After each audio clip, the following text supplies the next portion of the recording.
चलो सभी लोग सेवा करो। सेवा का सबसे बड़ा फल है। सबसे सेवक धर्म को छोड़ा, सिर बल चले धर्म तुम्हारा। सेवक वही जो करे सेवकाई, और करने से करे लड़ाई। बड़ा साफ साफ शब्दों में सेवक का सेवा से बात। सेवा करता तो सेवक, सेवा नहीं करता तो सेवक कहलाने का अधिकार नहीं। अगर सेवक नहीं है तो दया का पात्र नहीं है। ये सब चीजें बड़ी विचार है। बिना सत्संग वचनों के आप किसी का सही अर्थ समझ में नहीं सकते। अर्थ तो बताएगा करनी। जब करनी करोगे तो सब समझ में आ जाए।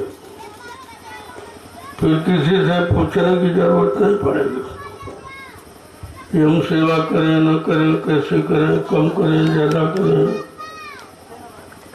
जब करने लगोगे तो सब पहचान हो जाएगी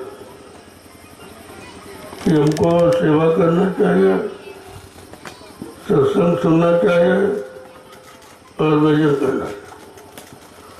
लेकिन बगैर सत्संग के सेवा भी समझ में नहीं आई, और बगैर सेवा के तुम्हारा मन भजन में भी नहीं लगेगा।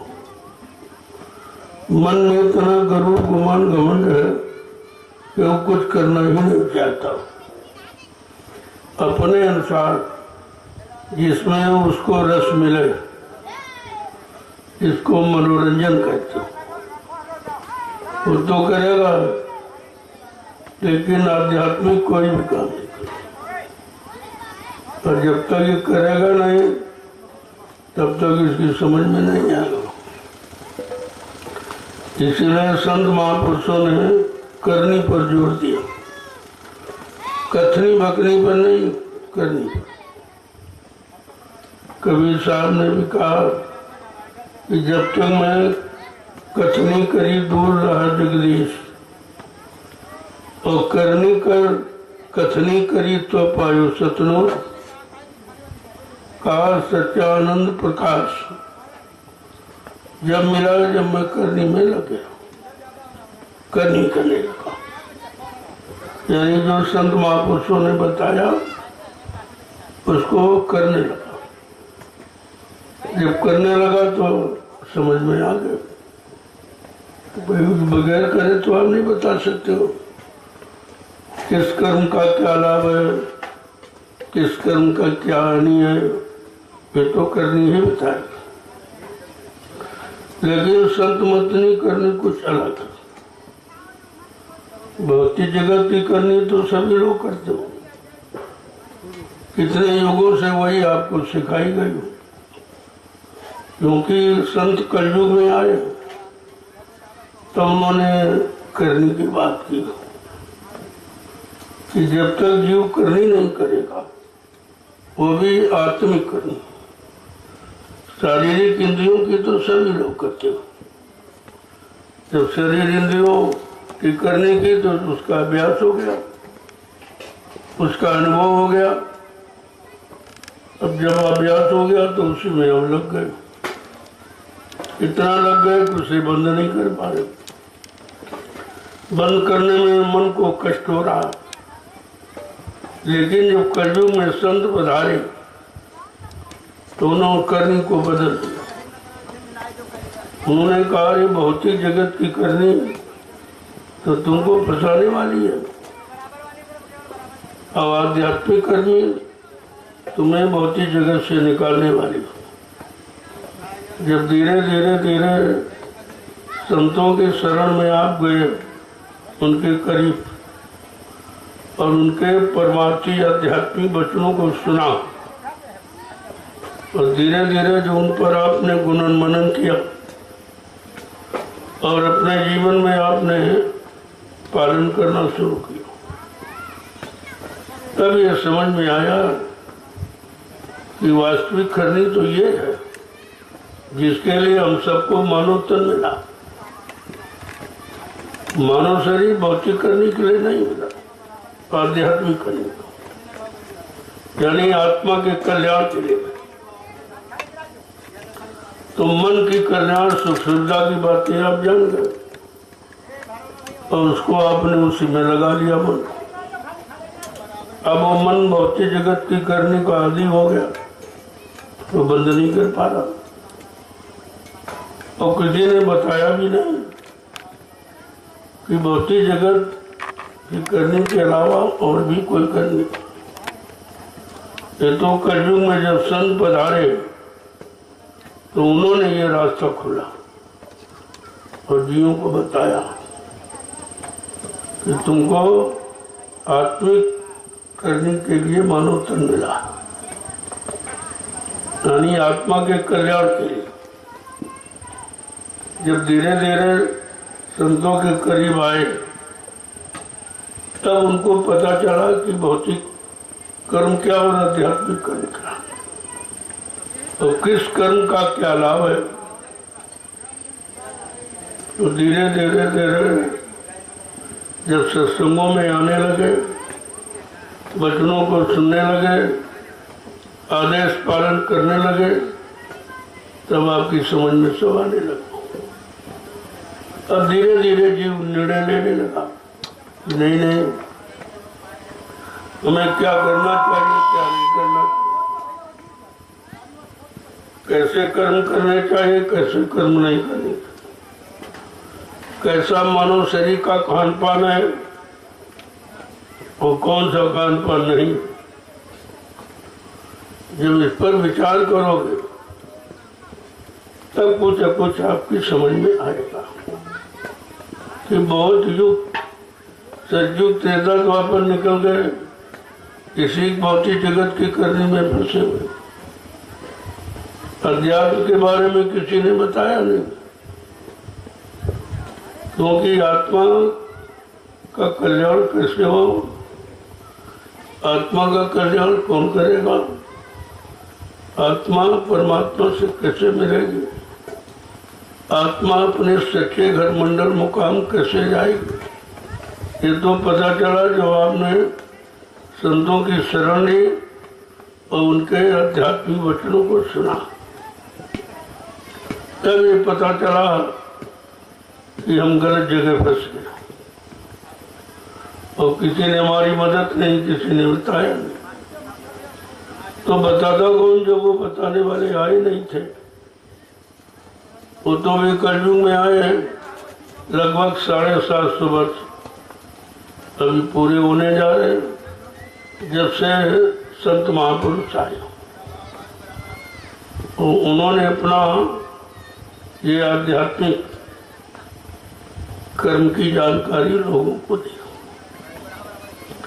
कि मानव जीवन आत्मा के कल्याण के लिए मिला है, प्रभु प्राप्ति के लिए मिला है, भौतिक जगत के कर्मों को कर कर फंसने के लिए नहीं मिला। ये अब जानकारी। तो धीरे धीरे धीरे संतों के वचनों का प्रचार शुरू हुआ है और लोग उन वचनों को सुना तो उस पर विचार किया। ये तो कभी बताया नहीं किसी ने और किताबों में लिखे नहीं। तो 4 में 6, 7, 18 पुराण, 19 उपनिषद और 36 ऋचाएं की धर्म चर्चा, इसमें संत नाम नहीं है, इसमें संत मत भी नहीं है और इसके अलावा कोई जानकारी यहाँ थी नहीं। यहीं तक सब फंसे थे। तभी तो महापुरुषों ने आकर भेद खोला।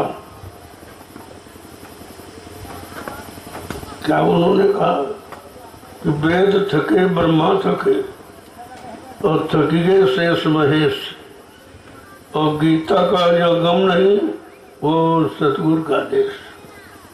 संत सतगुरु उस देश से आए जहाँ 4 वेद 6, 7, 18 पुराणों को पढ़कर जीव नहीं पहुँच सकता। उसके अनुसार करनी करके वहां नहीं पहुंच सकता। वो करनी जो 4 वेद 6 7 18 पुराणों में लिखी है वो तो यही की है। इसी काल माया देश में रहकर शरीर इंद्रियों से जो भी अच्छे बुरे पाप पुण्य जो कर्म किए उनका फल भोगने के लिए ये मृत लोक मंडल बनाया। तो इन कर्मों के अलावा निष्काम कर्म की शिक्षा यहाँ दी नहीं है। निष्काम कर्म का वर्णन किसी ने किया। यही वचन जो शरीर इंद्रियों से मन बुद्धि चित्त से हम आप करते हैं, इन्हीं की जानकारी मिली होती, इन्हीं को करने करते करते करते जब लंबा समय गुजर गया तो ये मान लिया कि यही कर्म सच्चे है, इसके अलावा कुछ है ही नहीं।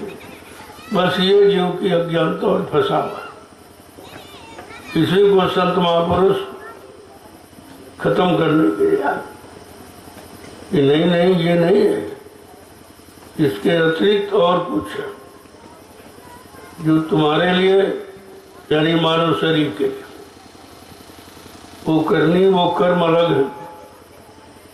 और 83,99,999 शरीरों के लिए कर्म अलग है।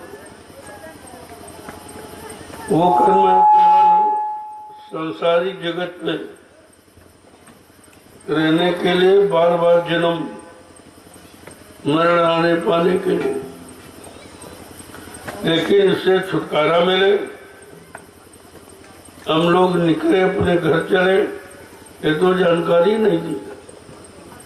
तो समझते थे यही मृत्यु लोग हमारा घर है, यही 4,84,00,000 लड़कों की दुनिया है, इसी में आना जाना यही हमारा मुख्य कर्म है। कभी तो कहा कि गिरी बदरिया पाप की बरस रहे अंगार, यदि संत न आते जगत में तो जन्म मरता संसार। यानी जन्म मरण से छुटकारा मिलने वाला नहीं था अगर संत महापुरुष न आए होते।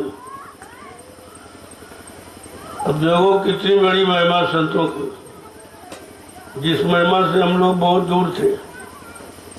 किसी ने महिमा के बारे में कुछ कहा बताया हमें, लेकिन संतों ने कृपा दिया, मेहरबानी करके बिना बुलाए और बिना किसी लोभ लालच के सदा है, किसी ने भेजा नहीं, और जीवों के कल्याण के लिए। उनका यहाँ मृत्यु लोक मंडल में आने का और कोई कारण, कहते कि हम आए वही देश से जहाँ तुम्हारा धाम, तुम सबको घर पहुँचाना एक हमारा काम। ये स्पष्ट परिचय दिया ताकि कोई भूल भ्रम संदेह में न रह जाए। इस शब्दों का आगमन इस भारत भूमि पर किस काम के लिए हुआ, वो किस मंडल मुकाम से आए हैं। जितनी बीच के सतियां बीच के मंडलों से आई, उनको मुक्ति देने का अधिकार नहीं था। जीव के किए गए कर्मों को माफ करने का अधिकार नहीं था। जब कर्मों को माफ करने का अधिकार नहीं था तो कोई जा नहीं सकता था। बिना कर्मों की अदायगी के कोई जीव नहीं जा सकता। यहाँ कर्मों की अदायगी संतों की सेवा किसी को मालूम नहीं है। और अनंत जन्मों जब से जीवात्मा आई है, कर्मानुसार अनंत जन्मों में जन्म लिया और सबने यही काम किया।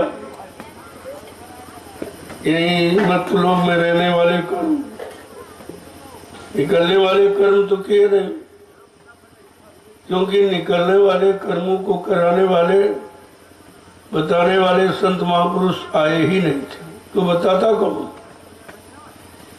अरे जब जानकार मिलेगा तो उनके करीब जाओगे आरजू मिन्नत विनय प्रार्थना करोगे, उनके कदमों में सीधा प्रणाम करोगे, उनके आदेश हुक्म का पालन करोगे, तब उनसे कुछ आपको मिलेगा।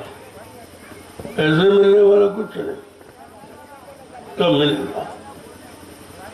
और यहाँ जीव बेचारा इतना पहले से फंसा है कि संतों की महिमा हो जानता नहीं। यही कारण कि जब संत आपको मिल भी गए, रास्ता भी दे दिया, फिर भी जीव बेचारा भ्रमित हो गया, क्योंकि अभी आदत पक्की नहीं हुई थी। और तब तक स्वार्थी लोभी लालची आपको मिले और फिर से उन्होंने आपको मोड़ दिया। स्वार्थ लोभ लालच की तरफ जाने का स्वभाव प्रभाव पहले ही सब था, पर जीव बेचारा मुड़ गया। वो मिल गया तो जहां से निकला था फिर वहीं पहुंच गया। संत महापुरुषों ने बड़ी मेहनत परिश्रम करके संघर्ष यात्राओं को झेल कर जीवों को निकालने की व्यवस्था बनाई। नाम का आधार, बगैर नाम आधार के कोई जीवात्मा को इधर से उधर ले जा नहीं जाता। और नाम आधार को काल माया ने छीन लिया था। जब जीवात्माओं के अंदर इच्छा उठी कि नीचे के मंडल मुकामों में देखने की बड़ी प्रबल इच्छा है, और उसे क्या मालूम, वो तो समझती कि नीचे के लोगों में कुछ बहुत अच्छा होगा। जिस लोक में रह रही थी उसके अंदर ये हुआ कि यहाँ तो देख लिया, जरा नीचे के लोगों को देखे क्या है। तो देखने की इच्छा से उसने बार बार प्रार्थना की कि मालिक एक बार दया कृपा मेहरबानी करके हमको नीचे के लोगों में उतार। बड़ी देखने की इच्छा। यद्यप सतपुरुष ने बहुत समझाया, देख पागल मत बन, नीचे का लोग काल माया का सबसे खराब है। वहाँ जन्म मरण है, वहाँ दुख सुख है, वहाँ लड़ाई झगड़ा है, वहाँ पाप पुण्य है, वहाँ अच्छा बुरा सब है। बड़ा कूड़ा कचरा गंदगी का देश है। समझाने पर भी वो मानती नहीं, कहती नहीं नहीं एक बार दया कर दीजिए बेहतर। तो कहा चलो तुम्हारी ऐसी प्रबल इच्छा है तो मैं भेजे देता हूँ। तो कहा देखो ये नाम डोर शब्द डोर पकड़ो और इसको छोड़ना मत। कोई कितना बहकाए भरमावे लोभ लालच दे, इस डोर को मत छोड़ना। ये तुम्हारा आधार है। अगर आधार को छोड़ दिया किसी के बहकाने पर तो नीचे काल माया का देश है कि तुम फंस जाओगी, कभी निकल नहीं पाओ, ना अपने घर कभी पहुंच पाओ।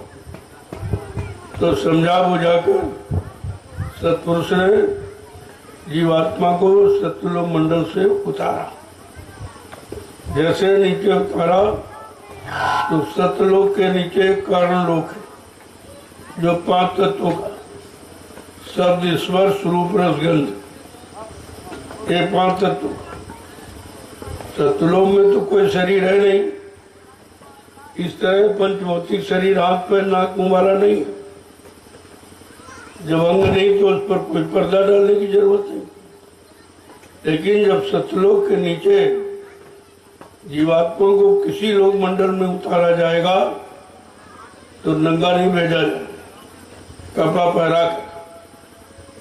सत्यलोक के नीचे जब उतारा कारण लोक तो 5 तत्वों का कपड़ा पहरा दिया।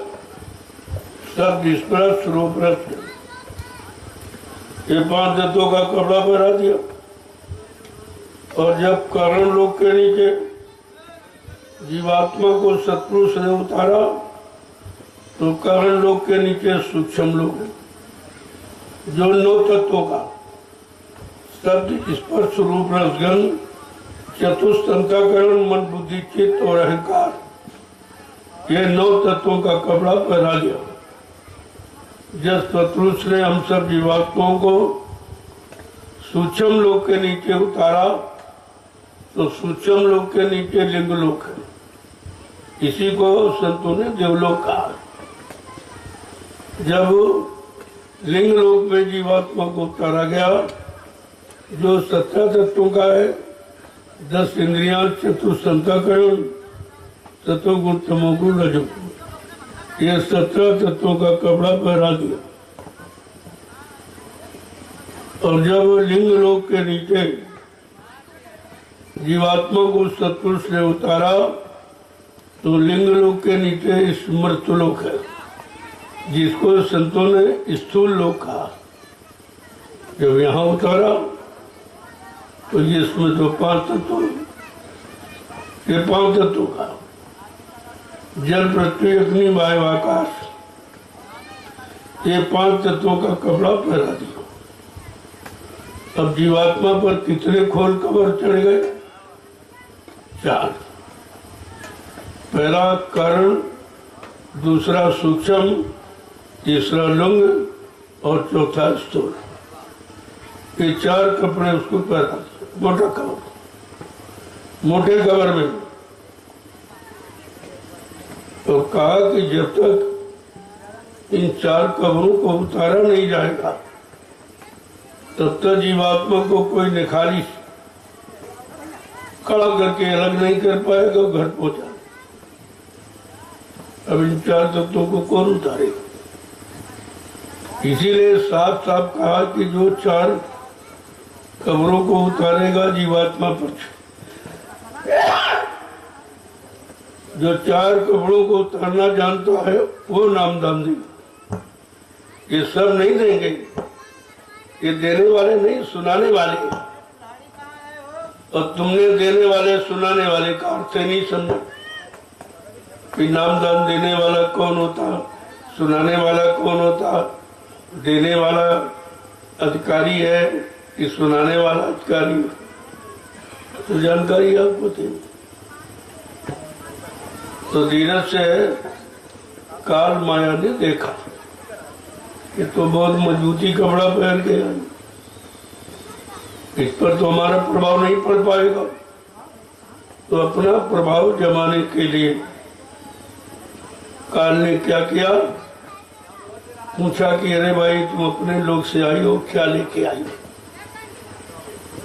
उस समय हमारे सबके पास सच्चाई, ईमानदारी, प्रेम, प्यार, मोहब्बत, सेवा, दया, सदाचार, परमात्मा की यादगार, माँ बेटी बहू की परख पहचान और तपस्या, त्याग, संयम, वैराग सब कुछ भरा पड़ा था। काल ने कहा रे भाई फेंकी सामान, तू अब मेरे देश में आई है, मेरा सामान दे। तो उसने सोचा, जीवात्मा ने सोचा कोई अच्छा सामान देगा। तो काल के कहने पर अच्छा वाला तो उतार के फेंक दिया। फिर काल ने कहा अच्छा अब हमारे देश का सामान लो। तो काल का सामान क्या है? झूठ है, छल है, कपट है, बेईमानी है, हिंसा है, मारकाट है, व्यभिचार, कुचार है, धोखाधड़ी है। जितनी गंदगी हो सकती ये काल की, वो गंदगी उसने दी और हमने आपने ले ली। अब जब गंदगी आपने ले ली तो उसके वशीभूत हो गए। अब एक महापुरुष ने आवाज लगा दी कि कलयुग में कलयुग जाएगा और कलयुग में सतयुग आएगा। बिल्कुल अनोखी आवाज जो सृष्टि में कभी किसी ने नहीं देखा। यही तो समृत मालिक की पहचान है। और ये पहचान आपने खो दी। तुम्हारी परेशानी का कारण, तुम्हारे फंसने का कारण यही है कि तुमने सच्चाई को अपनी फेंक दिया और काल के झूठे सामान को ले लिया। अब वो कह रहे कि कलयुग जाने वाला है, तो जो जाएगा तो अपना सामान मांगेगा। कहीं हमने तुमको सामान दिया था, हमारा सामान दो। अब उसका दिया सामान तो आप नहीं दे सकते। जो कुंडलों शराब पी के पैसा बना दी, क्या दे पाओ? मुर्गा मीट खा के लेटिन बना दी, क्या दे पाओगे? मारा काटा, झूठ, छल, कपट, बेईमानी, व्यभिचार जो कर डाला, क्या वापस कर सकते हो? तो उसने कहा बगैर हमारा कर्जा दिए कोई यहां से जा नहीं सकता। ये बंधन लग गया। अब इस बंधन को कौन तोड़ेगा, तोड़वाएगा? बात आके यही पर फंसे। इन बंधनों से मुक्त कौन कराएगा? जो मुक्त कराएगा वो आवागमन को छुड़वा देगा। तो ये तो किसी ने वादा किया नहीं आपसे, चाहे पूजा किया हो, पाठ किया हो, तीरथ व्रत हवन जब तो कुछ भी आपने किया है, लेकिन इनमें से किसी ने आपका वादा ये पूरा नहीं किया कि हमारी पूजा करोगे, तीरथ व्रत करोगे, रुपए पैसे खर्च करोगे, दान दक्षिणा करोगे, हवन सामग्री जलाओगे तो तुम्हारे कर्म जल जाएंगे, खत्म हो जाएंगे। ये किसी ने वादा नहीं किया और हम करते भी रहे और फंसे भी रहे। श्रम समय पूंजी खर्च भी कर डाली और मिला कुछ। ये है भ्रम। इसी भ्रम को दूर करने के लिए संत महापुरुष आए। इन कर्मों से रिहाई, छुट्टी दिलाने के लिए आए कि जितने जब से जीवात्मा आई है और कर्मानुसार मन ने जो जो कर्म किया और मन के साथ जीवात्मा लगी हुई है। अब उसी अनुसार वैसे मन ने किया, जीवात्मा ने नहीं किया। लेकिन जीवात्मा की कमी है कि उसने मन को साथी बना लिया। अब ये संग दोष लग गया, जिसके कारण जहां जहां मन जाएगा वहां जीवात्मा को जाना पड़ेगा। ये बंधन है। अब कर्म तो मन ने कराए शरीर से, तो मन के कर्मों के अनुसार शरीर के द्वारा कर्म के भुगतान के लिए उन्हीं योनियों में जन्म लेना पड़ा। आपने पशुओं वाले कर्म किए तो पशु शरीर में जन्म हो गया, पक्षियों वाले कर्म किए तो पक्षी के शरीर में जन्म, जंगली जानवरों वाले कर्म किए तो जंगली जानवरों वाले शरीर में जन्म, और गंदे पाप कर्म किए तो नाली में जो बदबूदार कीड़े उनमें जीवात्मा को पहुंचा। इधर बुरे कर्म का नतीजा क्या, इन बुरे पाप कर्मों का फल क्या है, इसके भुगतान। अब सारे कर्मों का फल आपने भोगा, लेकिन समझ में नहीं आया कि भोगते रहे, करते रहे, भोगते रहे, करते रहे, जन्मते रहे, मरते रहे, जन्मते रहे, मरते। न जन्म मरण का बंधन टूटा, न कर्मों का विधान समझ में आया। तो कितने युग बीत गए फंसे फंसे। अब एक मौका महापुरुषों ने दिया कि लाग दया कोमल चीज संता। इस संतों के हृदय में दया उठी। उन्होंने अपना सत्यलोक मंडल छोड़कर इस मृतलोक मंडल पर हम सब जीवात्माओं को घर ले जाने के लिए आते। कहा पहले प्रचार करा कि उनको जगाऊंगा, उनको मृतलोक का, सत्यलोक का और बीच के लोगों का सारा भेद बताऊंगा। तुम कैसे कैसे किन लोगों से आई हो और यहाँ कैसे तुम फंस गई हो, पूरा राज बताएंगे। मृतलोक से सत्यलोक तक बीच के कितने मंडल मुकाम सब की जानकारी। तभी तो आपको ये सब सुनाया जा। तुमने कभी सुना ही नहीं था, किताब कोई बनी नहीं थी जो पढ़ लेते आप। तो उनको ये सिद्धांत जो अपना निजी वो खुद कहना पड़ा, खुद घूम घूम कर सबके कान तक आवाज लगानी पड़ी। अब सोचिए कितनी मेहनत की गई।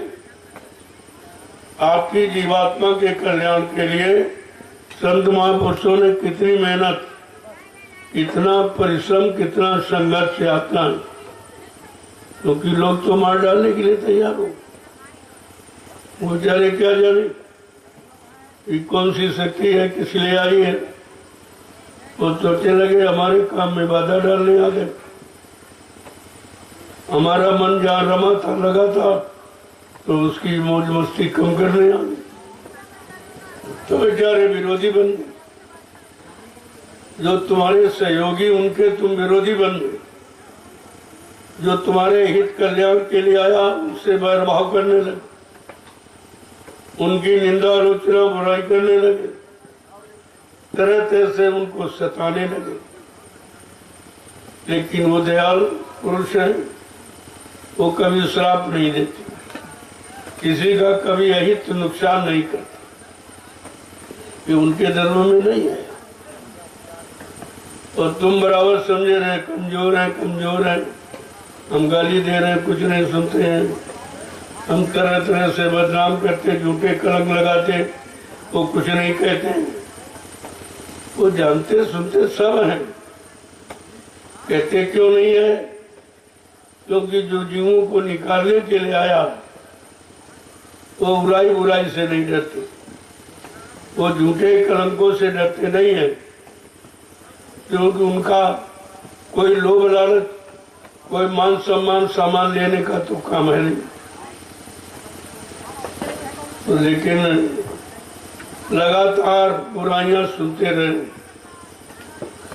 आलोचनाएं सुनते रहे, लोगों ने बड़े भद्दे अश्लील शब्दों का प्रयोग किया है, वो भी सुनते रहे, क्योंकि जो काम करने आया वो जानता है ये जीव बेचारे गंदे हैं, इनकी कोई कमी नहीं, तो गंदगी में रहे हैं, और निंदा आलोचना बुराई के सिवा इन्होंने कुछ सीखा नहीं। तो जिसके पास जो होता वही तो देता है। तो तुम्हारे बुरी बातों का उन्होंने बुरा नहीं माना और निरंतर तुम्हारे भलाई के लिए लगे रहे कि चलो किसी तरह से, जब जागेगा तब होश में आएगा, जब समझ जाएगा, पहचान हो जाएगी, तब बुराई छोड़ देगा। लेकिन तुम्हारे बुरा कहने पर उनको खराब नहीं लगा। तो जानते हैं बेचारा अनजान है, इसको पता नहीं, इसके पास कोई पहचान नहीं महापुरुषों की, तो वो तो कुछ भी कर। तो इस तरह से अपमान सहते रहे, निंदा आलोचना बुराई सुनते रहे, संघर्ष से यातनाएं, कष्ट, बड़ी बड़ी सजा दी लोग। संत महापुरुषों को मृत्युदंड देने तक का लोगों ने विचार, लेकिन उनको क्या मालूम है, जो सबके हित के लिए आया है, सारी जीवात्माओं को कल्याण के लिए, उसे कौन मार सकता? उसे कोई नहीं मार। जाको रखे साइया मार सके इनको, बाल न बांका कर सके चाहे जग वैरी। यानी जिनको साईं रखता, साईं जिनका रखवाला है, उसे कौन मार सकता? और वो खुद साईं के साईं है, उनको कौन मारे? लेकिन ये जानकारी जीवों को कहाँ है कि कैसी शक्ति है, कैसा सुप्रीम पावर लेके आए हैं। जीवात्माओं को कोई आज तक ले नहीं जा पाया, यहाँ से मुक्त नहीं करा पाया। इतना बड़ा काम जो करने के लिए आया वो कोई साधारण शक्ति। लेकिन धीरे धीरे जब आप सत्संगों में आने लगे, सुनने लगे, विचार करने लगे, थोड़ा बहुत अपने पर प्रभाव उसका रखने लगे, तो समझ में आने लगा। पूरा तो समझ में नहीं आया, पूरा तो ज्ञान अभी नहीं पहचान हुई है, लेकिन जो कर रहा है, वचनों का पालन, आदेश का पालन, वो तो समझ भी रहा। क्योंकि वचन आदेश का पालन करने से दया मिलती है, और दया सारा भूल भरम दूर कर दी। जिन्होंने आदेश हुक्म का पालन किया या कर रहे, उन पर मालिक की दया हो, वही जीव लगे, बाकी सब नहीं। और सबकी करनी भी ऐसी नहीं कि लग पाए, और ऐसी करनी जीव ने की नहीं जो उनको ये लाभ दिखाई दे, उनको महापुरुष दिखाई दे। क्योंकि इन आंखों से आपने गंदगी देखी है, कानों से गंदगी सुनी है, इंद्रियों से गंदगी आपने की है, तो अच्छाई सच्चाई पवित्रता निर्मलता कैसे आप देख सको। लेकिन संतों का प्रयास कभी निष्फल नहीं, वो कभी डरते नहीं है अपना काम करने। आज नहीं तो कल, जब समझेगा, जब मुड़ के आएगा, तब उसको लाभ मिल जाए। वो तो अपना आध्यात्मिक लाभ देने के लिए बराबर अपनी जगह पर खड़े, उनमें कोई बदलाव किसी तरह की मतलब यानी नहीं होता। वो जैसे वैसे समयानुकूल, कोई लाभ का, कोई स्वार्थ का, लोभ लालच का उन पर कोई प्रभाव नहीं पड़ता। कितना कोई उनको मोड़ना तोड़ना चाहे, ये संभव नहीं, क्योंकि वो सुप्रीम पावर, वो सर्वशक्तिमान है, वो शक्ति का भंडार है। उन्हें कौन तोड़ सकता, मोड़ सकता। लेकिन समय आने पर जीव को खुद ही मोड़ देते हैं और उनको बंधनों से तोड़ देते, सारे बंधन तोड़ देते।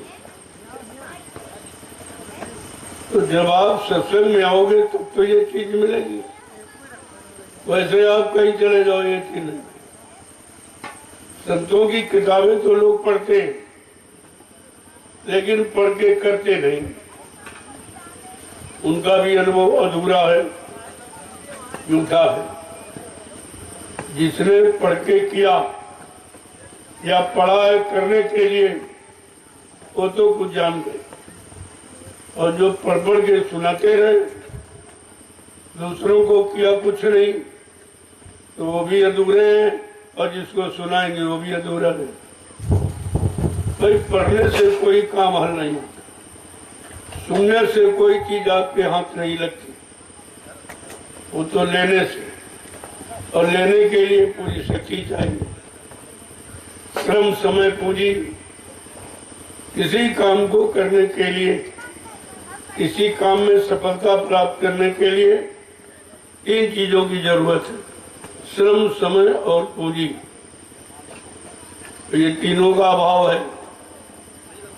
ये श्रम भी आप नहीं कर सकते, ये शारीरिक श्रम नहीं, इंद्रियों में संयम, ये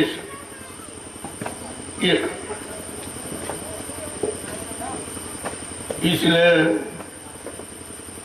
कहा बड़े ध्यान से प्रेमियों को समझाते हुए वचन उन्होंने उच्चारण किया कि करनी करो मार मन डालो, इंद्री भोग विचारो, इतना काम करो तुम अब की, फिर आगे की सतगुरु जानो। पूरा भेद देखिए, कोई थोड़े से शब्दों में पूरा राज खोल दिया। संतों के एक एक वचन कैसे हैं? जस केला के पात में पात, पात में पात, तस संतों की बात में बात, बात में बात। ये कब हल होगा? जब करीब में जाओ। करीबी और गरीबी 2 चीजें चाहिए। करीब में जाओ और दीन गरीबी धारण कर। अहंकार में जाओगे कुछ नहीं मिलेगा, दीन और गरीब बन के जाओ तो सब कुछ मिल जाएगा। देने के लिए जो आया है वो देकर ही जाएगा, लेकिन लेने वाले को देने वाले के अनुसार बनना पड़ेगा। अपनी मनमानी करते हो निंदा आलोचना बुराई में लगे रहते हो तो फिर क्या मिलेगा? कूड़ा कचरा बटोरने वाले के हाथ गंदगी ही लगती है, कभी स्वच्छता नहीं मिलती हो। और यह सबसे बड़ी गंदगी है निंदा आलोचना बुराई। संत मत में इसको मना किया गया कि संत मत के प्रेमियों, तुम 3 बातें सदैव याद रखना, न किसी की निंदा करना, न सुनना, न उसके पाप के बोझे से न जाओ। गम खाना यानी बर्दाश्त करना, समय लड़ने फिरने का नहीं, पीछे हटकर। और गम खाना बर्दाश्त करना और कम खाना, जिससे शरीर में आलस न हो और शरीर स्वस्थ रहे।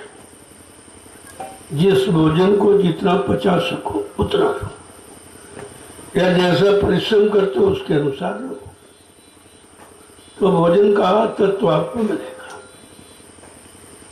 अंधा भोजन तो मेहनत परिश्रम के अनुसार किया जाता, और खासकर इस समय परिश्रम कोई करते ही नहीं। पहले लोग मेहनत परिश्रम बहुत करते थे, सारे काम शरीर पर निर्भर थे। आज सारे काम मशीनों पर निर्भर हो, तो आदमी का शरीर कमजोर हो गया। तो मेहनत परिश्रम छूट गया तो शरीर कमजोर हो गया। जब कमजोर हो गया तो बीमारियां दौड़ पड़ी, एकदम हावी हो गई। आप काम क्रोध लोभ मोह भी हावी हो जाता। जो व्यक्ति अंदर से कमजोर हो गया, खोखला, उसको काम क्रोध बहुत सताते, उनसे वो बच नहीं पाता। इसीलिए शरीर को हष्ट पुष्ट रखो, नियम संयम में रखो, ताकि ये निरोग रहे, और इससे हर काम तुम सफलता पूर्वक कर सकते हो। लेकिन जीव मानता कहाँ? वो इतना आदी हो गया है कि बगैर रोके रह नहीं सकता। जैसे शराब पीने वाला जानता हो भी कि खराब है, लेकिन ऐसा आदी हो गया कि आदत उसको मजबूर कर देती, और जीवन से हाथ जल्दी धो बैठता। यही कारण है कि जीवों को सत्संग नहीं मिला। अच्छे पुरुषों का, सच्चे पुरुषों का, चरित्रवान पुरुषों का, शाकाहारी सदाचारी ब्रह्मचारी पुरुषों का साथ नहीं मिला। अगर उनका साथ मिल जाता तो वो अपने अनुसार तुमको बना देते, अपने अनुसार, क्योंकि उनमें उनके शरीर में क्षमता है। उन्होंने अपने शरीर को संयमित रखा। इस कारण काम क्रोध लोभ मोह का उन पर कोई प्रभाव नहीं। और धीरे धीरे जीव जब उनके संपर्क में जाते हैं तो उनको भी अपना जैसा बना देते। कर लें आप समान, अपने समान बना देते। ये उनके शरीर की क्षमता, शक्ति। धीरे धीरे जब उनके अनुसार चलने लगोगे, बनने का प्रयास करने लगोगे, ये सारी समस्याओं का समाधान निकल आए। ऐसे कुछ होने वाला नहीं है। बिना शाकाहारी सदाचारी के संसार में कोई सुखी नहीं रह सकता, कोई निरोग नहीं रह सकता, और हर काम में सफलता प्राप्त नहीं कर सकता। कहीं न कहीं उसको नीचा देखना ही पड़ता। इसलिए बच्चों को अपनी ढाल बना के रखो। ये बचन ढाल का काम करे।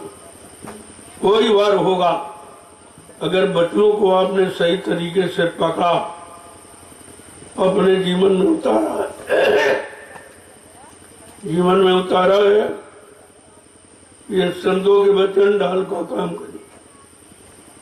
काम क्रोध लोभ मोह अहंकार जैसी मार से आपको बचा ले। सुरक्षित रखें। तो सत्संग वचनों की बड़ी महिमा है, लेकिन जीव बेचारा उस महिमा को क्या जाने, कभी सुना नहीं है, सुना कभी गौर किया नहीं है, अपने जीवन में कभी उतारा नहीं है, तो जिससे उसको कोई लाभ मिला नहीं। जब उसे नहीं मिला तो दूसरों को क्या देगा। लेकिन कहा यही जा रहा कि बचनों को कानों का विषय बना मत रखो, अपने शैतान मन को पकड़ाओ। जब वो संतों के वचन पकड़ लेगा, धीरे धीरे उसमें जो आँच है, काम क्रोध लोभ मोह है, तो उसको सता रही, तंग परेशान कर रही, वो कम हो जाए, वो आँच धीमी हो जाएगी। तो धीरे धीरे जैसे जैसे नियम संयम बढ़ता जाएगा, पकता जाएगा, वैसे वैसे शरीर की शक्ति बढ़ती जाएगी। ये तो आपको करना ही पड़ेगा।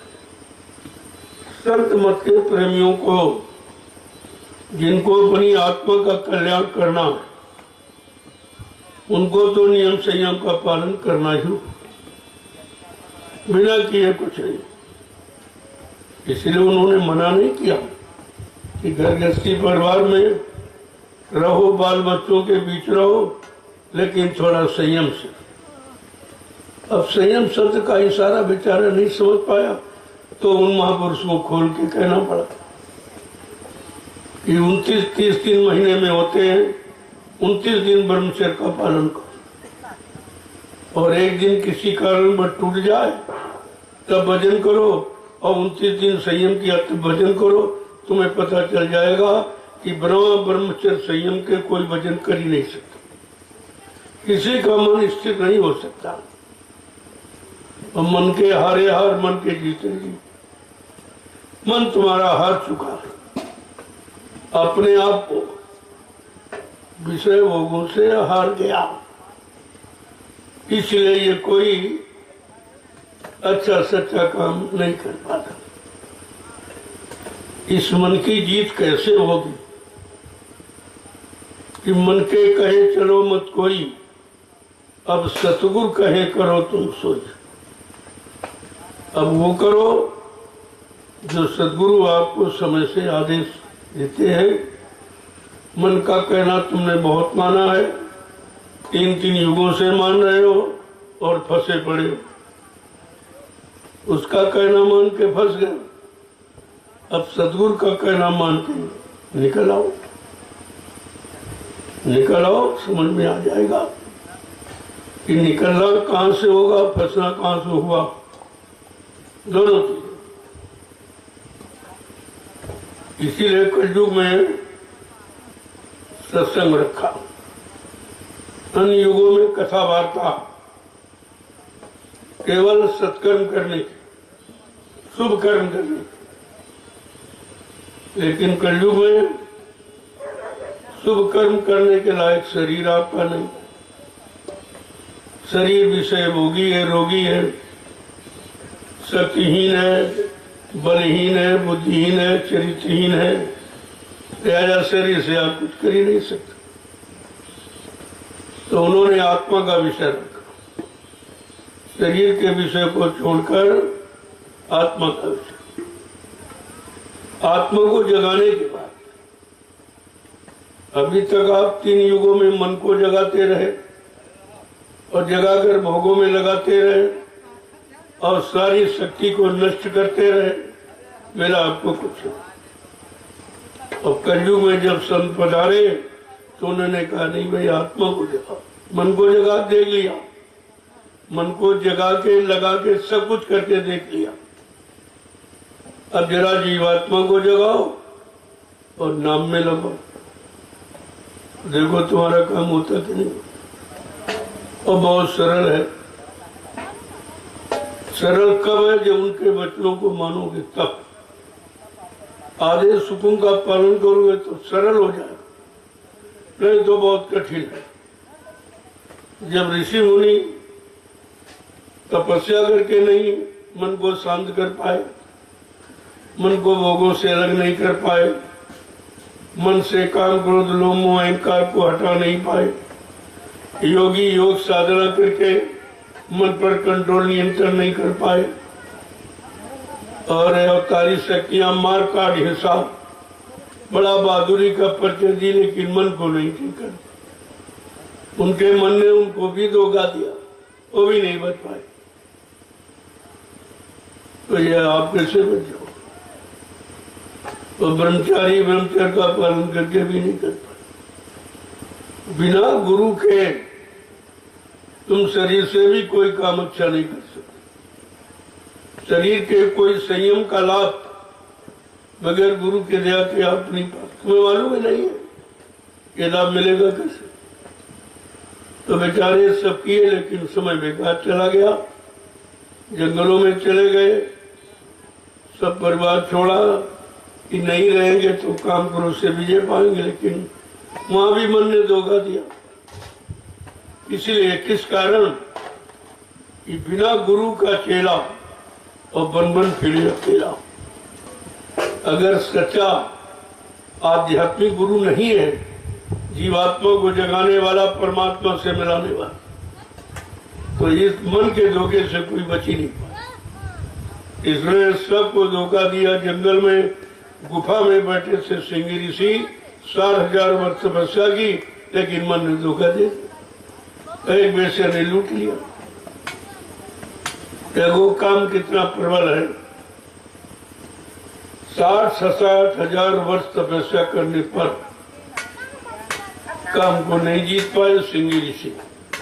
तुम कहां से जीत लो? तुम्हारे पास तो कुछ है ही नहीं। तुम तो हारे हो और सब तरह से लूटे गए हो। तुम्हारे पास कुछ बचा ही नहीं। तुम्हारे मन ने तुम्ही को लूटा और तुम ऐसे लुटेरे को अपने अंदर जगह दिए हुए। कभी विचार नहीं करते हो कि हमको लूटा किसने, हमारी शक्ति का हैरास किसने किया? क्या कभी आपने विचार किया? ये तो संतों ने राज खोला कि बड़ा बैरी है मन घटवे, इसी को जीतना कठिना। इससे बड़ा तुम्हारा दुश्मन कोई नहीं जो तुम्हारा मन। और दुश्मन को अंदर बैठा ले हो, क्या दुश्मन कभी अच्छी सलाह देगा? क्या उन्नत की सलाह, विकास की सलाह देगा कि विनाश की सलाह देगा? नहीं समझ पाए। ये तो संतों ने राज खोला कि बड़ा बैरी है मन घटवे, इसी को जीतना कठिना। पढ़ो तुम इसी के पीछे और सभी यत्न तजना। दुश्मन के पीछे पढ़ो। अगर दुश्मन तुम्हारा हार जाए तो तुम विश्व विजेता कहलाओ। ये मारना काटना बहादुरी नहीं तो हिंसा है। हिंसा, हत्या कभी वीरता नहीं होती। नहीं समझ पाए लोग। कोई बताने वाला मिला नहीं जो आपको अच्छी सच्ची वीरता, सूरवीर की परिभाषा बता। संतों ने कहा जिन्होंने मार मन डाला उन्हीं को सूरमा कहना। सच्चा सूरवीर वो है जिसने अपने दुश्मन मन को मार दिया, वो सूरवीर। जिन्होंने मार मन डाला उन्हीं को सूरमा कहना। अब कहते हैं तुमने सबका ध्यान किया, उस ध्यान ने भी तुमको फंसा दिया, मुक्त नहीं किया। तो सच्चा ध्यान किसका? गुरु का ध्यान कर प्यारे, बिना इसके नहीं छूटना। अगर छुटकारा चाहते हो तो अपने गुरु का ध्यान। जो सच्चा गुरु, सतगुरु, आत्मगुरु, जो तुम्हारी आत्मा के कल्याण के लिए आया, उसका ध्यान। बिना इसके छुटकारा मिलने वाला नहीं। राम ने सांसारिक गुरु विश्वामित्र और वशिष्ठ का ध्यान किया, लेकिन छुटकारा नहीं मिला। उनको भी मृत्यु के हवाले होना पड़ा, वो भी नहीं छुटकारा पाए। छुटकारा दिलाएगा आत्मिक गुरु। इसलिए गुरुओं की पहचान बताई कि तुम ऐसा मत समझना कि तुम्हें नहीं मालूम सच्चा गुरु को। तो उन्होंने विधिवत कहा कि तुम्हारे जीवन के साथ साथ गुरु जो हैं और सच्चे अच्छे गुरु की पहचान भी बताई गई, और जो सांसारिक गुरु है उनकी पहचान अलग बताई कि प्रथम गुरु पिता और माता जो है रक्त बीज के दाता। कहा पहला गुरु है जिन्होंने आप में संसार में आने का सौभाग्य दिया है, वो माता पिता जो है रक्त बीज के दाता, जिन्होंने रज और वीर के संपर्क से जीव की रचना की। पहला गुरु। दूसरा गुरु भाई वो दाई जो गर्भवास की मैच है, जो तुम्हारी गंदगी को उतारे, वो भी तुम्हारा गुरु। अच्छाई की तरफ ले जाए, बुराई को हटा दे। तीसरा गुरु नाम जो धारा, लहरे नाव जो गांव पुकारा। कहा तुम्हारा परिचय। जो कुल पुरोहित गुरु होते हैं जिन्होंने नामांकन किया, तो उस नाम से आपका परिचय बुलाना शुरू किया, भाई इस नाम से बोलेगा, इस नाम से बोलेगा। तीसरा गुरु कहा कि वो नाम रखने वाला, नामांकन करने वाला। चौथा गुरु जो शिक्षा दीना तब संसारी मारक किया। चौथा गुरु है जो पाणी ग्रहण संस्कार शादी ब्याह एक संबंध जोड़ दिया कि संसार में किस तरह आप रहोगे। पांचवा गुरु जो दीक्षा दीना राम नाम का सुमरन। छठवां गुरु भरम सत्कारा जो ओंकार से नोता, बस के इसके आगे किसी ने आपको कुछ नहीं बताया। यहीं तक ब्रह्मा, यहीं तक विष्णु, यहीं तक शंकर, यहीं तक रामकृष्ण सीमित रहे, इसके आगे नहीं थे। लेकिन संतों ने कहा ये असली गुरु नहीं है। क्या कहा उन्होंने? छठवां गुरु भरम सत्कारा ओंकार से दाता जोड़ा, लेकिन सतवां सतगुरु और शब्द रखाया और जहां का जीव तहां पहुंचाया।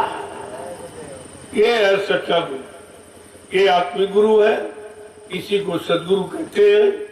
तो जो तुम्हारी जीवात्मा के कल्याण के लिए आया, और जब तक जीवात्मा का कल्याण नहीं कर देगा, घर नहीं पहुंचा देगा, तब तक वो मानव शरीर को छोड़ के जाने वाले नहीं। ये पहचान है उनकी, और आज पापा से भी पहचान नहीं। नामदान भी ले सुन लिया, सत्संग भी सुन लिया, ले नहीं लिया, सुन लिया, खाली सुना।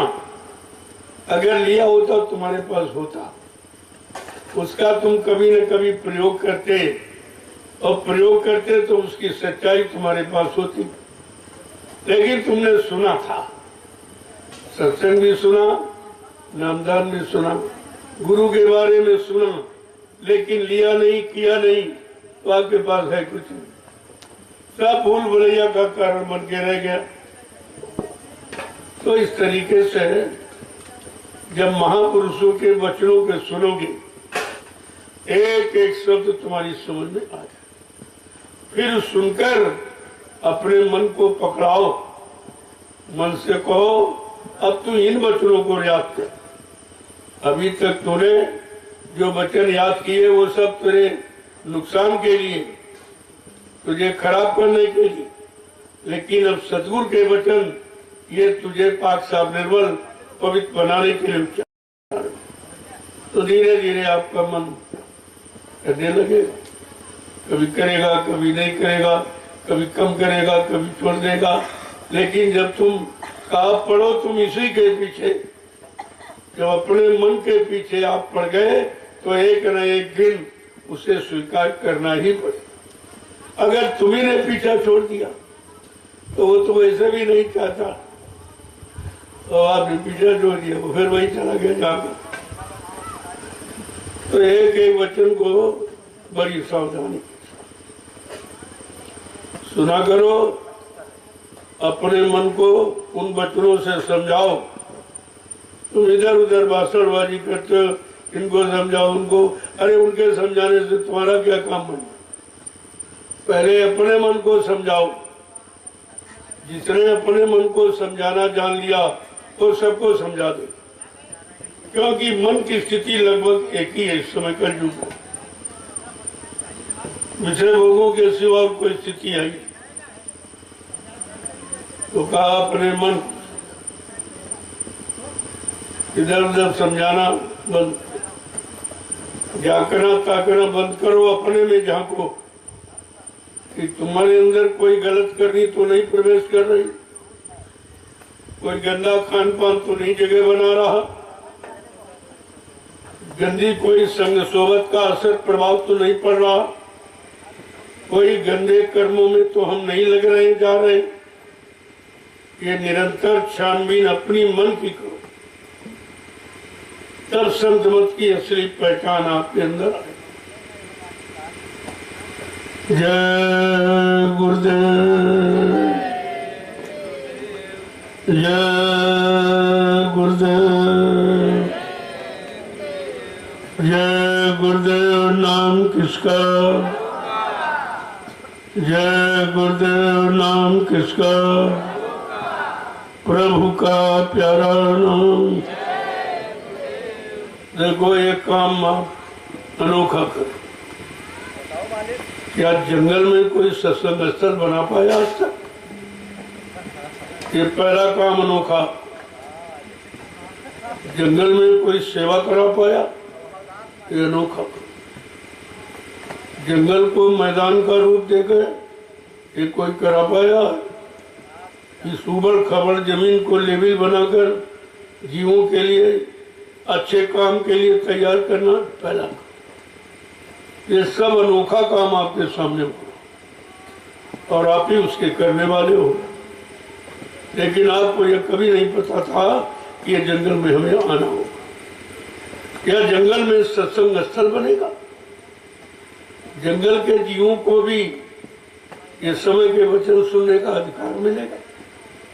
कोई नहीं जानता। इसीलिए कहा कि कलयुग का परिवर्तन वो मानव बुद्धि के परे है। न मानव सोच सकता, न मानव कर सकता, न मानव विश्वासी कर सकता। वो काम करके दिखाया जाएगा और वो आपके सामने हो रहा है। ये जो कर रहे हो किसी के उनमें था कभी? एक गांव के लोग क्या जानते थे ये जंगल मैदान में बदल जाएगा? ये उबड़ खबड़ नाले और खैया ये सब लेवल हो जाएगी और यहाँ पर एक विशाल जन समागम होगा जो हिंदुस्तान में कहीं नहीं, ये किसी को नहीं मालूम। और आप उसके प्रस्ताव करने वाले हो। आपसे कराया जा रहा कि आपको याद रहे कि हमने आदेश हुकुम का पालन किया था, वो भी निस्वार्थ किया। कोई लोभ लालच इसमें लोगों का नहीं। ये भी नहीं मालूम कि गांव कहाँ के लोग आए, किन किन प्रांतों जिलों से, शहरी ग्रामीण अंचलों से लोग आए हुए। भीषण गर्मी में और ये सेवा कर रहे हैं। लोग अपने काम के लिए घर से नहीं निकल रहे हैं और ये परमार्थी सेवा जिनमें इनका कोई स्वार्थ लोभ लालच नहीं, उस काम को करने के लिए जंगल में आ गए। क्या इनको गर्मी नहीं लगती, धूप नहीं लगती? लेकिन नहीं लगती। जब निशाना किसी तरफ लग जाता है तो बीच के सारे आधार छूट जाते। अगर निशाना पक्का नहीं होगा, इधर उधर जाके ताकेगा, मन दौड़ाएगा तो निशाना कच्चा। आपका निशाना अध्यात्म का, आपका निशाना आदेश पालन का, आपका निशाना अपनी जीवात्मा के कल्याण का। संसार की कोई वस्तु लेने की नहीं। एक छोटा मोटा काम हो रहा लेकिन कोई नहीं समझ। सबके सामने हो रहा, करने वाले सामने, लेकिन देखने वाले समझ नहीं सकते। यही राज है सतपथ का कि देखते हुए भी तुम नहीं समझ पाओ। लोगों को करता हुए देख रहे लेकिन तुम समझ नहीं पाओगे, क्योंकि ये बुद्धि के परे है और तुम मन बुद्धि चित्त के आगे जा नहीं सकते हो। तुम्हारी भागदौड़ इतनी है, ये बुद्धि के परे काम हो रहा, जो मानो सोच भी नहीं सकता, कर भी नहीं सकता, विश्वास भी नहीं कर सकता, वो काम करके दिखाया जाएगा। इसी को तो कहते हैं चमत्कार, और इसी चमत्कार को आगे दुनिया नमस्कार करे। ये ऐसा काम है। आप तो अभी तैयारी कर रहे हो, जब कोई मकान की नींव डालता तो कोई नहीं देखता, जब बन के तैयार हो जाता तब लोग कहते हैं बड़ा अच्छा मकान है। तो अच्छा तो नींव है, बगैर नींव के अगर मजबूत नींव नहीं है तो बुलंद इमारत नहीं खड़ी हो सकती। पेड़ किनारे पेड़ जब नजर नहीं, मतलब सड़क किनारे पेड़ लगाया जाता कोई नहीं देखता,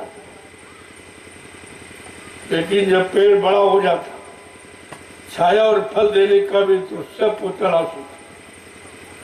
सब कहते हैं जरा छाया में बैठ जाओ, फल ले लो, सबको तलाश होता।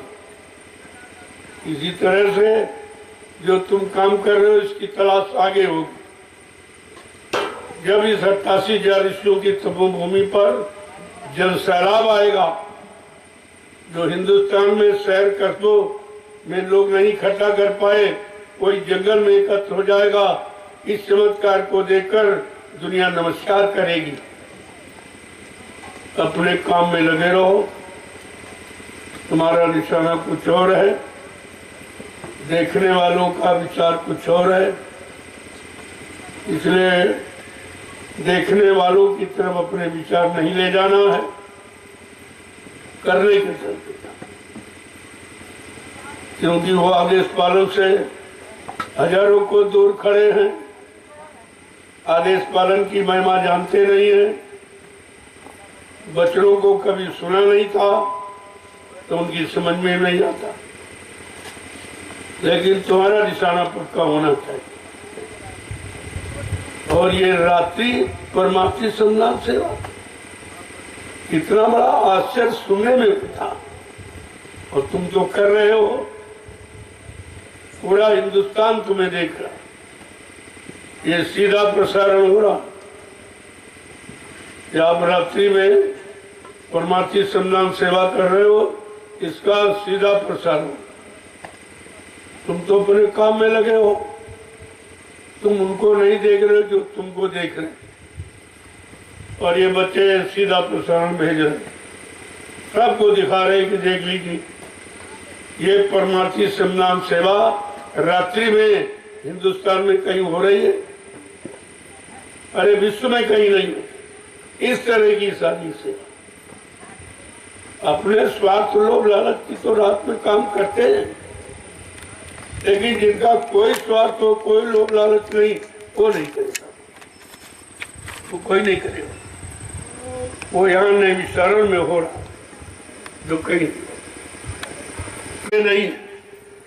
स्वेच्छा से गांव वाला आता है कि हमारा जंगल ले लीजिए, बड़ी उबड़ खाबड़ हम कुछ कर नहीं पाए, तो हमने कहा ठीक है तुम पैसे ले लो और तुम्हारी जमीन एक अच्छे काम में लगा दूंगा।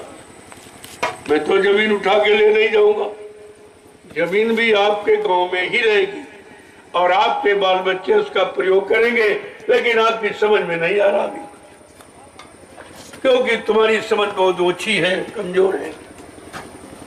कोई दूरगामी, कोई दूरदर्शी तो तुम हो नहीं जो दूर तक देख सको। तुम्हें अपने पैरों तले नहीं दिखाई देता, तुम दूर तक क्या देखो, और देखकर भी नहीं समझ पा रहे हो। जिसको तुम नहीं ठीक कर पाए, तुम्हारे परिवार बुजुर्ग नहीं ठीक कर पाए, तुम्हारी सरकार नहीं ठीक कर पाई, आज उस जमीन को, जंगल को ये समतल बनाया जा रहा है। कोई बात तो जरूर है, कुछ होना इस जमीन पर। इस जमीन का भाग्य खुल गया है, सबका समय निश्चित है। एक न एक दिन सबको समय मिलता है। आज इस भूमि को समय मिला है जो 88 साल ऋषि मुनियों ने तपस्या करके पवित्र पावन बना के छोड़ दिया था। आज उस भूमि का समय आ गया है, इस पर कुछ काम होगा, कुछ काम होगा जनहित का, किसी व्यक्तिगत स्वार्थ लोभ लालच का नहीं, सबके हित का, सबके भले का। समय निकल जाएगा तब तुम्हारी समझ में आएगा, फिर क्या होगा। मन पछताइयो अवसर बीते, ये समय निकल जाएगा तो तुम्हें पश्चाताप करना पड़ेगा, और पश्चाताप करने से कोई लाभ मिलता नहीं है। और समय से जागो और चेतो, और समय से अपना काम बना लो। मैं तो दोनों तरफ का लाभ आपको दे रहा हूँ। आपकी उबड़ खाबड़ जंगल जमीन लेकर के इसको समतल बना के छोड़, और इस पर वो धार्मिक कार्य होगा जनहितों का जो आज तक हिंदुस्तान में किसी कर नहीं कौन। तो एक ही वचन को ध्यान में रखें। अब आप सेवा कर रहे हो, आज कुछ अवसर भी मिल गया,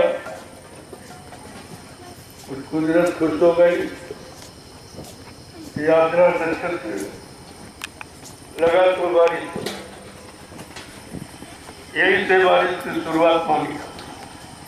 आद्रा नक्षत्र कल 22 तारीख से यात्रा लगी है, रात को 12:05। वो आज की ये वर्षा उसी में 12 बजे से 12 बजे तक पूरा माना जाता है। अभी तो ये बारिश आद्रा नक्षत्र में ही तो हुई। धीरे धीरे अगर कर्म अच्छे करते तो यह दिन देखने को नहीं मिलता कि समय से बारिश ने भी अपना मुंह मोड़ लिया। वो भी तुम्हारे बुरे खान पान, बुरे कर्मों से वो भी तुम्हारे से अलग हट गए। बाबा जी ने तो बहुत पहले कहा था, वर्षा सूखा पड़े अकाल, जय गुरुदेव की वाणी। ऐसा समय आएगा, वर्षा भी होगी लेकिन समय निकल जाएगा, इसका कोई लाभ नहीं होगा। जब वर्षा का समय तो सूखा पड़ेगा, सूखा चाहिए तो बरसात हो जाए। तो जल प्रलय है कलयुग में, जल प्रलय यानी जल नहीं होगा तब भी प्रलय, और ज्यादा हो जाएगी तो बाढ़ से प्रलय हो जाए। उधर सूखा उधर बाढ़, ये प्रलय का ये रूप है कलयुग का। तो इसलिए अच्छे काम करो, अच्छा खान पान करो, अच्छे कर्म करो, अच्छा देखा सीखना सुनना बोलना चलना शुरू करो तो तुमको कुछ लाभ मिलने लगे। अरे प्रकृति को रुष्ट मत करो, प्रकृति नाराज हो जाएगी तो कुछ नहीं बचेगा। अगर धरती माँ नाराज हो गई और कहीं करवट ले ली तो ये सब रसातल में चला जाएगा। आपने धरती माँ को नाराज किया, धरती माँ की गोद में पलने वाले जीवों को आपने निर्मम हत्या, उनका कोई दोष नहीं, उन्होंने कोई नुकसान नहीं किया। ये मुर्गे काटे जा रहे तुम्हारा क्या नुकसान करते, मछली काटी जा रही तुम्हारा क्या नुकसान करती, बकरा काटा जा रहा तुम्हारा क्या नुकसान करता। जो जीव तुम्हारी मदद के लिए कुदरत ने बनाए, उन मददगारों को तुम हानि पहुंचा रहे हो, फिर तुम्हें लाभ कैसे मिलेगा। आज जो ये पाप को सृष्टि दिखाई दे रही है, उसका कारण है गंदा खान पान, गंदे कर्म, गंदी संग सोबत। उसका ये परिणाम आपको भोगने को मिले। नहीं मानोगे तो आगे और खराब आ रहा। ये नहीं कह सकते महात्माओं ने बताया क्यों नहीं, क्योंकि जितना अधिकार आपका है उतना महात्माओं का है। बल्कि तुम सब प्रकार के बुरे कर्म करते हो पर अधिकार समझते हो, और बुरे कर्मों से मना करना अपना अधिकार समझते हो। इतना अंतर बात समझ में आपको नहीं आती। तो इसलिए तो लोग थक गए हैं, बैठे हो, सेवा भी नहीं करते हो। तो आप लोग आके प्रसाद, जिनकी सेवा करने की इच्छा है करिए, कि उन्हें मालूम है कि एक जलिया पर एक माला स्वीकार, इतना बड़ा लाभ तो कोई दे ही नहीं सकता। ये सुमरन का लाभ है, ये छोटा मोटा लाभ मत। तो जिनको सुमरन का लाभ लेना है वो अपना दिया, और जिनको कुछ नहीं मिलना वो बैठे चुपचाप, समय भी खराब करते हो, और आए भी हो उसका कोई लाभ भी नहीं मिलेगा। खाली आए हो, खाली लौट जाओ। क्योंकि यहाँ सैर सपाटा करने, यहाँ कोई पिकनिक मनाने थोड़ी आए हो। अपने कर्मों की अदायगी, जो पाप कर्म आपने किए हैं, पहाड़ के पहाड़ ढेर, उनमें से एक भी कोई नहीं खत्म कर सकता। संसार में कोई ज्ञानी ध्यानी विज्ञानी, उससे कहो 1 करोड़ रुपए ले लो, हमारा ये पाप काट दीजिए, ये काम कोई नहीं। जो रुपए पैसे धन दौलत से काम आपका नहीं हो सकता है, वो परमार्थी सम्मान सेवा से हो। इससे बड़ा सस्ता और लाभ क्या हो, तो सभी कर सकते गरीबों में, छोटे बड़े, पढ़े लिखे, अनपढ़, स्त्री पुरुष, सबको अधिकार है, और ये काम सब कर। तो जिनको लाभ लेना है वो लाभ ले रहे हैं, और जिनको आना जाना वो आने जाने में लगे। जय गुरुदेव, जय गुरुदेव, जय गुरुदेव, जय गुरुदेव, जय गुरुदेव। नाम किसका, जय गुरुदेव, नाम किसका। देखो इस जंगल में किसी ने प्रभु नाम का उच्चारण नहीं किया। ये जीव बेचारे जो पेड़ पौधे के रूप में तरस रहे, इतना युग बीत गया, हमें ये पेड़ की होनी से तो चल नहीं। कब ऐसी दया होगी मालिक कि हम सब लोगों को जंगल में सुनाने के लिए कोई दया करेगा। आज ये अवसर मिला है, इन पेड़ों को भी अवसर, इनमें भी जीवात्मा ऐसा नहीं है। ये भी परमात्मा का नाम सुनने का अधिकारी, जितना तुम्हें अधिकार उतना इस स्थावर योनि में। तो और जितने वायुमंडल में बहुत छोटे छोटे कीड़ों के रूप में जीवात्मा, उनको भी सुनने का अच्छा है। उखमत जीवन, जो पसीने गंदगी से इनका जन्म होता है, गंदे कर्म करने वालों, वो उखमत जीव कहलाता है। तो सबको अधिकार मिला है प्रभु नाम सुनने का।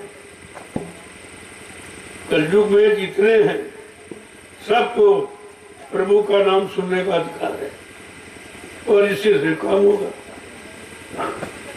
तुम नहीं सुनोगे, तुम जंगलों में सुना देंगे, पशु पक्षियों को सुना देंगे, कीड़े मकोड़ों को सुना देंगे, उनकी जीवात्मा का कल्याण हो जाएगा, लेकिन तुम रह जाओगे, तुम्हारा नहीं काम है। तुम्हें विचार करना चाहिए, ये तो काम जंगल में किसी ने किया ही नहीं। और इस जंगल को समतल बनाना ये किसी के बस की बात नहीं है। न तुम, न तुम्हारे पूर्वज, और न तुम्हारी सरकारें बना पाई। आज उस भूमि को मोल खरीद के, मुफ्त में नहीं, जबरदस्ती कोई कब्जा नहीं किया जाता। और तुम 20-25 साल से कब्जा किए हो।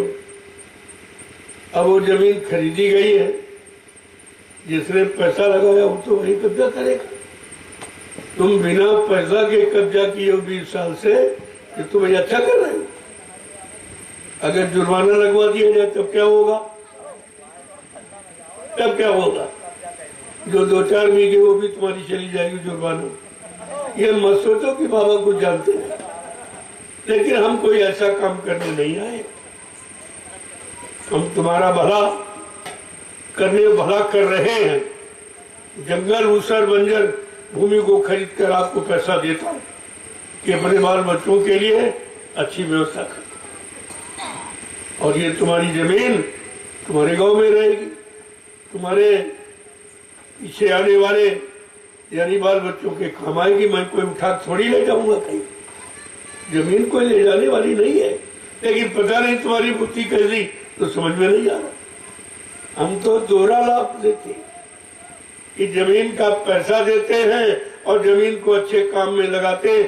वो भी तुम्हारे काम आएगी, तुम्हारे बाल बच्चों के काम आएगी। जो भी जमीन पर होगा, जो काम होगा, तो जमीन देके परमार्थ कमा लो। इससे अच्छा अवसर तुम्हें कौन देगा? आज तो किसी ने दिया नहीं है, लेकिन समझ में तुम्हारी नहीं आ रही। जय गुरुदेव। मुझे सब मालूम है कि तुम्हारी 1 बीघे जमीन है, 10 बीघे जोते होते। 9 बीघे का अगर क्लेम कर दिया जाए तो तुम दे नहीं पाओ। ये वन विभाग की जमीन है। वन विभाग को एक एप्लीकेशन दे दो तो तुम्हारा गांव में रहना मुश्किल हो जाएगा। कहां से बचेगा? बचाने के लिए 2-4 बीघे जो है वो भी तुम्हारी क्लेम में चली जाए।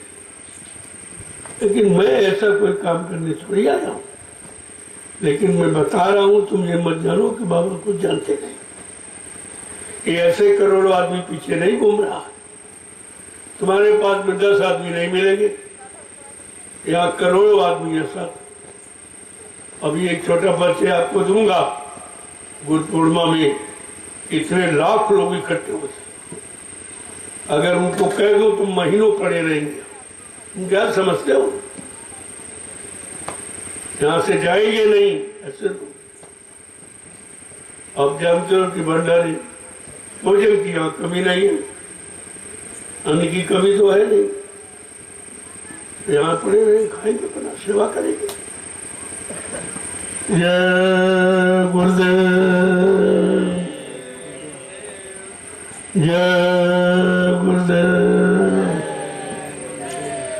प्रेमियों जोर से बोलो जय गुरुदेव। तुम्हारी आवाज पूरे जंगल में गूंज जाए। प्रभु नाम की आवाज पूरे जंगल में गूंज जाए और जितने जीव रहते सबका कल्याण हो जाए। जोर से बोलो जय गुरुदेव। सब मिल बोलो जय गुरुदेव। बोलना होगा अभी से बोलो। दुख दर्द हरेंगे, सब कष्ट मिटेंगे, सुख शांति भी देंगे। सबके दाता, सबके मालिक, प्रेम से बोले ये नाम नहीं इंसान का, ये काम नहीं इंसान का। यही स्थिति जब हनुमान लंका राक्षस नगरी में राम नाम की आवाज लगाने गए तो क्या वो लोगों ने नाम लिया था? नहीं लिया, नहीं लिया। परिणाम क्या हुआ? विनाश। ये भगवान प्रभु के नाम का उच्चारण न करने वालों का विनाश ही होता है। और हनुमान सबको समझाने गए कि भाई मान जाओ, ये त्रेता युग है। त्रेता युग में जीवों के लिए राम नाम ऋषि मुनियों ने जगाया। इस नाम को लो, इस नाम से तुम्हारा भला कल्याण हो गया। तो राक्षस कहाँ लेते थे? कुछ नहीं, बोलते ही नहीं थे। तो आज कोई नई बात तो नहीं बोलते। इनकी संख्या कभी कम नहीं हुई है। हाँ, अच्छे सच्चे लोगों की संख्या कम हुई, हमेशा कम हुई है। लेकिन कोई भेद नहीं रखा जाता, सबके कानों तक आवाज पहुंचाई जा रही, ताकि समय खराब आने पर तुम ये न कहो कि हमको किसी ने बताया ही नहीं, इसलिए सब किया जा रहा है। जय गुरुदेव। अब आप लोग धीरे धीरे प्रसाद लेना शुरू करो। जो सेवा कर रहे हैं अपना सेवा करें, जो नहीं कर रहे वो प्रसाद लो, से ध्यान से चलो। यहाँ बैठो मत, प्रेमियों का उत्साह मत खराब करो।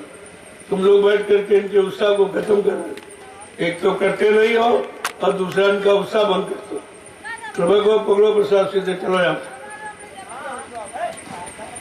प्रसाद का सच्चा लाभ उनको मिलेगा जो सेवा करके लेंगे। बाकी तो ये नाश्ता हो जाएगा, तुम्हारे लिए प्रसाद नहीं रहेगा। सेवा करके लोगे तो प्रसाद दवा और दुआ का काम, और वैसे ये खा पी लोगे तो कर्जा उलझ जाएगा। पता नहीं किसने कैसे कैसे भाव में दिया है, उसको आप बगैर सेवा के खा लोगे तो परिणाम खराब होगा, अच्छा फल कोई नहीं मिलेगा। मैं सब जानकारी दे देता हूँ, कोई चीज छोड़ता नहीं, ताकि आप ये न कह सको भाई बताए नहीं तो हमको क्या क्या लाभ मिलेगा। सारे लाभों की जानकारी तो बैठे हैं आप, एक लाइन में आके बच्चा ले लीजिए तो लेकर धीरे धीरे निकलो यहाँ से। यहाँ बैठो मत, प्रेमियों के सामने बैठ करके इनके उत्साह खत्म न करो। चलो उठिए, आप सुनाई नहीं देता तुमको? चलो उठो, प्रसाद लो, भगो यहाँ से। तो सेवा नहीं करनी, चलो उठो, मैदान खाली करो। तुम्हारे जैसे लोगों की जरूरत है थोड़ी है। भीड़ लगा के आगे भंडारों पर बोझा बनने, कैसे प्रेमी रोटी बना रहे इसी धूप में गर्मी में। तुम तो यार भीड़ लगा के आगे रोटी खाने की। अभी कह दिया जाए एक दिन भट्टी के आगे बैठो तो हिम्मत नहीं पड़ेगी तुम्हारी। यहाँ भीड़ लगाने आगे फालतू, इसलिए हमने किसी को बुलाया नहीं है। जिनको इसके अंदर सेवा भाव है वो स्वेच्छा से आए और सेवा करें। एक दो दिन 4 दिन का मौका लेके आए हैं तो कहते हैं जितनी सेवा करने, अंत में तो घर जाना ही है। उनके अंदर ये भाव है। बाकी काम चोरियां बहुत है। सेवा नहीं करोगे कुछ नहीं मिलेगा, तुम कितना आगे पीछे मारे चलो, वो आगे पीछे चलने से कुछ नहीं होगा। सेवा तो तुम्हें करनी ही पड़ेगी, और नहीं करोगे तो खाली आए हो खाली लौट जाओगे, और फिर ये मौका मिलेगा नहीं। आगे गुरु पूर्णिमा के कार्यक्रम में आपको सेवा नहीं मिल पाएगी। कितने लाख लोग आएंगे तो सबको सेवा कहाँ मिल पाएगी। अभी मौका मिला, तुम्हारी समझ में नहीं आ रहा। हम बहुत खास हैं, हम साथ साथ रहते थे, तुम आज कुछ भी नहीं जानते और न कुछ तुमको मिलेगा, और खाली बैठे हो खाली लौट जाओ। यहाँ ये कोई रिश्तेदारी नहीं, यहाँ कुछ किसी तरह की तुम्हारी खास वही है जो आदेश पालन करता। दया पाने का अधिकारी वही है जो आदेश पालन करता, बाकी नहीं, बाकी कुछ नहीं मिलेगा। जय गुरुदेव।